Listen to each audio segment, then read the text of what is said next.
Let's talk about creating the book title and subtitle. My name is Peter. I built a 7-figure publishing business and I've been publishing for over 8 years. I've created numerous titles that have received the bestseller status on Amazon. The promise of this video is that you will discover how to boost your book's visibility and sales with the title and subtitle that you create. You will gain essential knowledge to craft titles and subtitles that can help you rank well on Amazon and attract your target audience. This video will cover what is a title versus a subtitle, the importance of the title, Amazon's algorithms, the role of the subtitle, tips for titles and subtitles, avoiding trademark terms, example of a bad title, example of a better title, how to improve your title creation, and then we'll end with some bonus live training title and subtitle analysis. Sounds good? So what is a title versus a subtitle?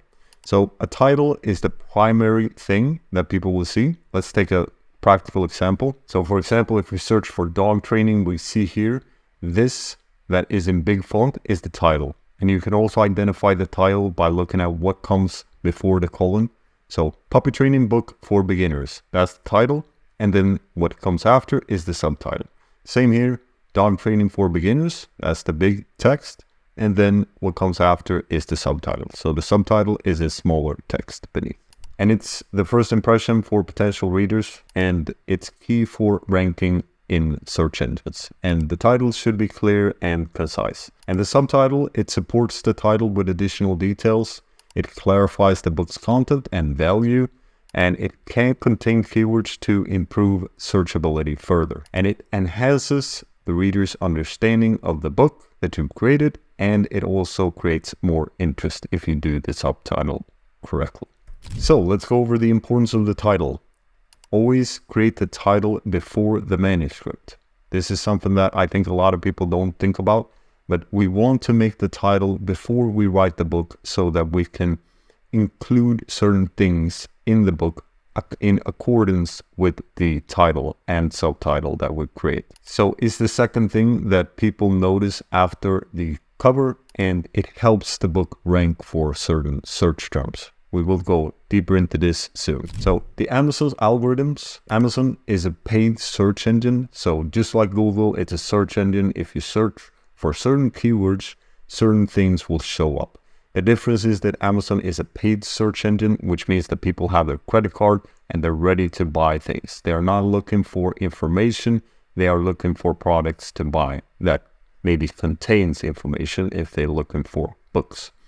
So with the keywords or titles or subtitles, we can target long tail or short tail keywords. So an example of a short tail keyword would be dog training. Now, an example of a longer tail keyword would be dog training for beginners. A more extreme example would be, for example, dogs. That would be a very short tail keyword. And then an example of a very long tail keyword would be, for example, dog training book for seniors over 60, let's say. So the purpose of the title and subtitle is not only for your customers to understand what the book is about, but also to help Amazon understand what your book is about and who it's for. So when you're crafting your title and subtitle, aim to keep that in mind, that you want to make sure that Amazon understands what the book is about and who to serve the book for. So for example, the target audience, it could be beginners, adults, kids, seniors, etc.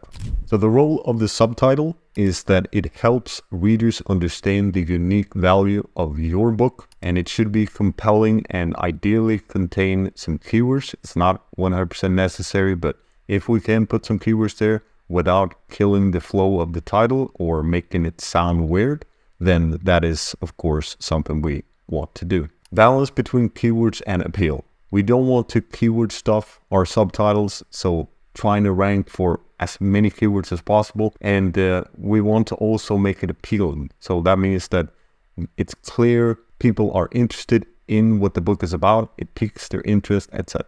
So here are some tips for titles and subtitles. Avoid keyword stuffing, like I just mentioned, and avoid repeating the words. I've noticed that that is not something that KDP likes when you are repeating the words, for example, in the subtitle, you're repeating words that are already mentioned in the title. That can sometimes lead to receiving emails and them asking you to revise the title or subtitle. So with the title, we want to convey a unique benefit that the reader will get when they buy our book.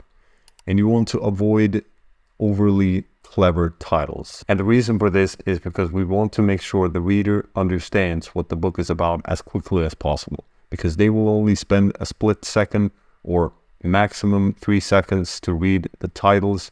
And if we can't give them the understanding what the book is about, then we have failed. Avoid using trademark terms. So this, you can do a trademark check before you add certain terms or keywords in the title or subtitle. Let's go over an example of a bad title and subtitle. So let's imagine that we're targeting dog training for beginners. Then I'm not even going to read this title. I don't know if I can pronounce all of these words even, but you can see that the canine conundrum carousel, navigating the labyrinth, you get the point. What is this book about? It's way too long. We see that dog is repeated. So for example, you have dog here and you have dog here, and you see keyword stuffing. They try to put in exercises, training techniques, etc., etc. So, and this title, you're not going to be able to enter it on KDP because it's way too long. So this is an extreme example of what we don't want to do with our title or subtitles. And we also see that it's not targeting the main keyword that we're trying to rank for. So if we're trying to rank for dog training for beginners, the title should be dog training for beginners. Here's an example of a better title and subtitle. So we have dog training for beginners, master crate, potty, and obedience techniques for a happy, well-behaved pup without distress. So it's clear, concise, contain targeted keywords. Can it be better? I think so. But if we look at the benefits, we see that the well-behaved pup, that's the benefit, and the sacrifice is without distress. So they don't have to be stressed about training the dog, which is probably something that most dog owners are. They get stressed when dog isn't following their demands, etc. And we see that crate, potty, and obedience, those are keywords. And we see that we have training here. So we can imagine that this book will rank for crate training, potty training, obedience training. And it will also rank for crate techniques, potty techniques, obedience techniques, and dog training techniques. And it will also rank for example, dog training techniques for beginners. So there are many different variations of keywords that this book can potentially rank for.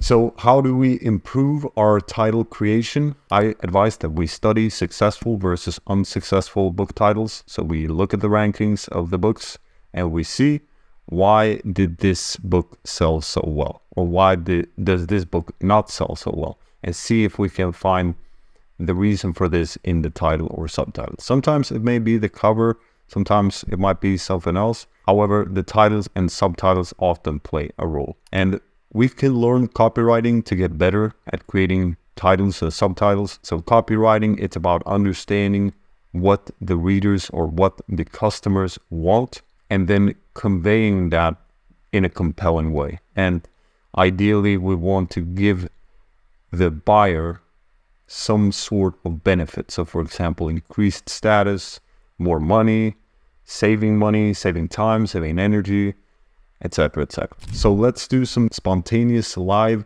title and subtitle analysis. I am not prepared for this, so it will be 100% my initial thoughts that you will see now as we look at some titles and subtitles on Amazon. So let's first take a look at dog training for beginners. If we take a look here at the title, I will not go into keyword research here, but we can see that the results are quite a lot. So that is something to keep in mind when we're deciding which title to go after. So for example, you remember we talked about long tail versus short tail keywords. So if we were to search just dog training, we will get a lot more results. We will get over 50,000 results. So dog training for beginners, it's a bit more targeted. However, we might want to target even more specifically. And just as an example, here we have Labrador Retriever training. So that is only showing 191 results. So this is an example of how we can be even more specific or go even more long tail in our titles and subtitles. So if we take a look at some of the titles and let's analyze. Dog Training for Beginners, the title is good if it wants to rank for Dog Training for Beginners. Everything you need to know to train your pet with great training. So obviously you want to double check this doesn't sound right. Everything you need to know to train your pet with great training, potty training. So this doesn't flow well with here. So always check with ChatGPT or with Grammarly to make sure it looks good. Otherwise, we see the keyword, great training, potty training, obedience training. It does repeat the words training.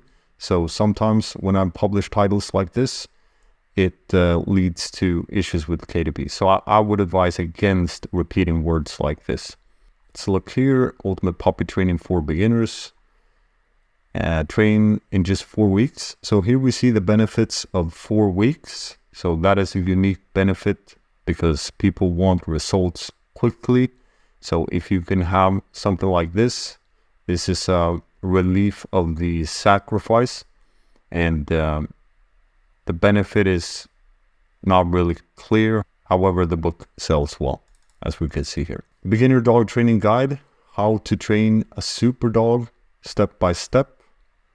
Okay, this seems to be a traditionally published book. It's how-to, that's a good title structure. It's step-by-step. It's also a benefit that makes it so that it will be easy to follow along this book.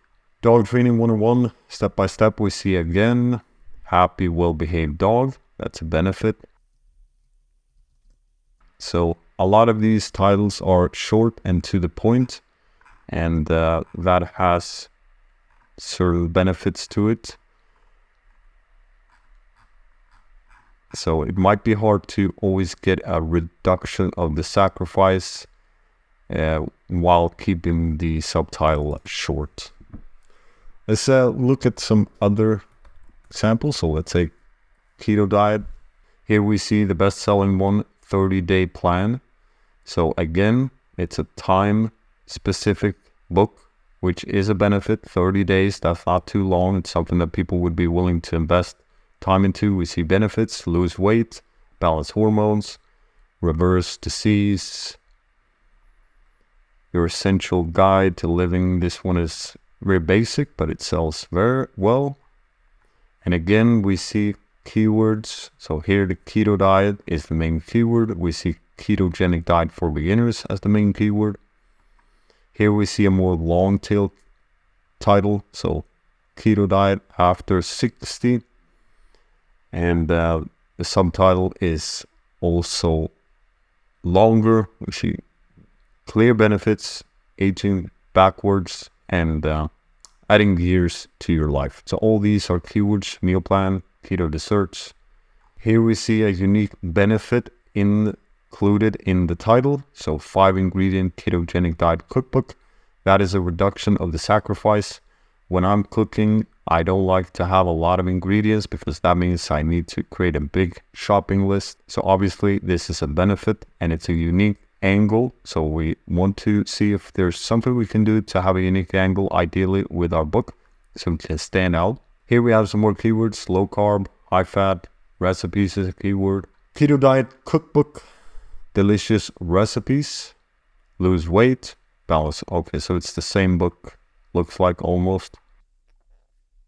And here we see again 14-day. So I think you're starting to see patterns here. So here's a title that contains 1800 days.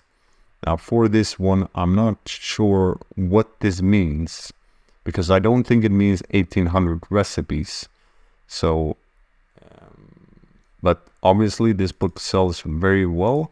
We have a 30-day meal plan. And here we can see an example of a more long tail keyword targeting the air fryer. So keto air fry cookbook, more specific, also sells very well. We have 1000 days. Again, I don't think this is 1000 recipes. So I'm thinking, how do we motivate that it's 1000 days, and how is the book structured to fulfill this promise? But maybe the author or publisher has figured out a way to fulfill this promise, but we want to make sure that we're able to fulfill the promises in the title and subtitle. So that's an important thing as well, because we never want to be misleading when it comes to our books. That is very important, and that is something that KDP or other platforms do not like at all. And we see benefits and we see keywords. So I think this is enough for this video. Hopefully you have gotten an idea of how to analyze other people's titles and subtitles. So best of luck with creating your own best-selling title and subtitle. Thanks for watching. I'll see you in the next video.